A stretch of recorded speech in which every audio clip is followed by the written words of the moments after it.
If the Bunker household had a mission statement, it would probably read, "No change goes unchallenged, and no conversation ends quietly." In this house, even good news needs to brace itself before walking in. So when Gloria announces she's pregnant, the words barely have time to settle in the air before Archie Bunker reacts like someone just suggested replacing gravity with a suggestion.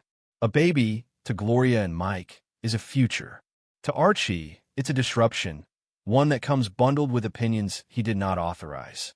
At first, Archie does what he always does when confronted with joy that makes him uncomfortable. He pretends to misunderstand it. He asks questions that aren't really questions, just small verbal grenades tossed into the room. How long has she known? Are they sure? Did a doctor say this? Or is this another one of Mike's ideas? Edith beams with grandmotherly delight, already imagining tiny socks and soft blankets, while Archie scans the situation for danger like a man expecting a surprise inspection. Then comes the real problem. Not the baby, the plan. Gloria calmly explains that she wants a natural birth, and that Mike will be with her in the delivery room. The words land on Archie like an insult written in medical terminology. He doesn't hear support. He hears invasion. In Archie's world, childbirth is something that happens behind closed doors, preferably without discussion and definitely without husbands. The idea that Mike wants to be present makes Archie squint, as if he's trying to see a trick hidden inside the sentence. Mike, being Mike, tries to explain it logically. He talks about partnership, about being there for Gloria, about sharing responsibility from the very first moment. Archie hears none of this. Logic slides right off him. What he hears instead is that traditions are being questioned, roles are being blurred, and someone is messing with the invisible rulebook he's been carrying around his entire life. To Archie, this isn't about childbirth, it's about order. And order, in his mind, requires strict lines and absolutely no improvisation. Edith attempts to bridge the gap the way she always does. She gently mentions that things are different now, that fathers sometimes want to be involved, that it can be comforting. Archie looks at her like she just suggested rearranging the furniture in the middle of a fire drill. Comfort, to Archie, is overrated. He grew up in a world where discomfort was considered character building. Gloria doesn't retreat. Pregnancy has given her a new kind of steadiness, and she speaks with quiet confidence. This is her body. This is her experience. This is how she wants it. Mike backs her up without raising his voice, which somehow makes Archie even angrier. Archie prefers shouting. Shouting feels honest. Calm disagreement feels suspicious.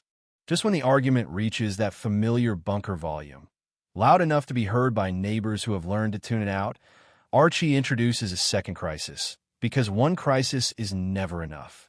Archie announces that he doesn't feel well. Not a little off, not tired, but seriously unwell. He describes vague symptoms with dramatic precision, connecting dots that don't exist, building a case for his own doom. In Archie's mind, this is no coincidence. Of course he gets sick right now. Of course his body chooses this moment to betray him. Life, to Archie, is always conspiring. Edith suggests calling the doctor, because that's what normal people do. Archie agrees in theory, but immediately grows irritated by the process. The answering service confuses him. The recorded voice annoys him. He treats the phone like it's personally responsible for his discomfort. Edith carefully leaves a message, apologizing politely to the machine, repeating the address, her voice gentle and hopeful. Archie listens and scoffs. To him, waiting is weakness. Deciding he cannot possibly wait, Archie storms off to a clinic. The clinic represents everything he distrusts: modern systems, shared spaces, rules that apply equally to everyone. He walks in expecting immediate attention and is greeted instead by a waiting line. Archie reacts as if the line has insulted his ancestors. He announces his condition loudly, hoping volume will upgrade his position. The staff remains calm, unimpressed, and unmoved. This infuriates Archie more than anything else. He's being treated like everyone else. When he finally sees a doctor, Archie unleashes his entire theory. He explains how he was near someone, how something happened, how he's sure it's serious. He speaks with the confidence of a man who believes certainty can substitute for evidence. The doctor listens patiently, examines him, and delivers the worst possible verdict for Archie. There's nothing seriously wrong. No dramatic illness. No emergency. Just anxiety, stress, and a body reacting to fear. Archie does not find this reassuring. In fact, he finds it insulting.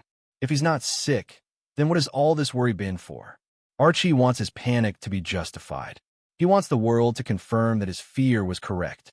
Being told he's fine feels like being told his feelings were inconvenient. Back at home, the pregnancy debate resumes, now layered with Archie's wounded pride. He brings up religion, tradition, the way things are supposed to be, using them like shields against a future he doesn't recognize.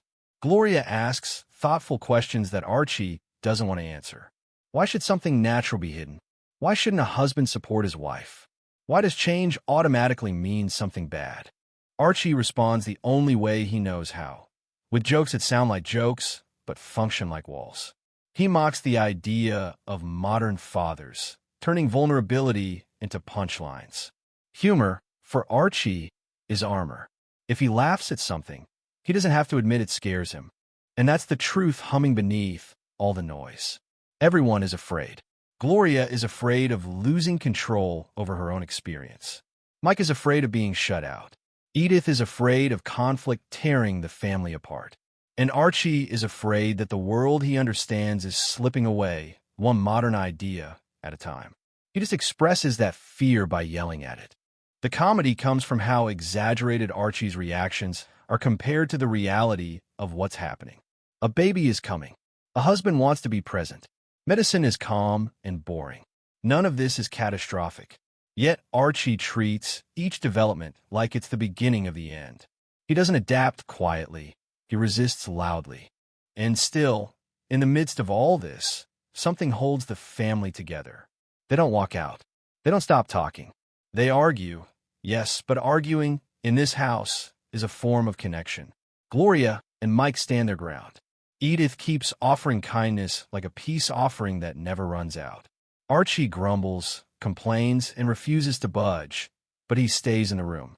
By the end, nothing is fully resolved. The baby is still coming. The birth plan is still modern. Archie is still Archie. But the house hasn't collapsed. The family hasn't shattered. They remain a noisy, stubborn, mismatched group bound together by history and habit, and something that looks suspiciously like love.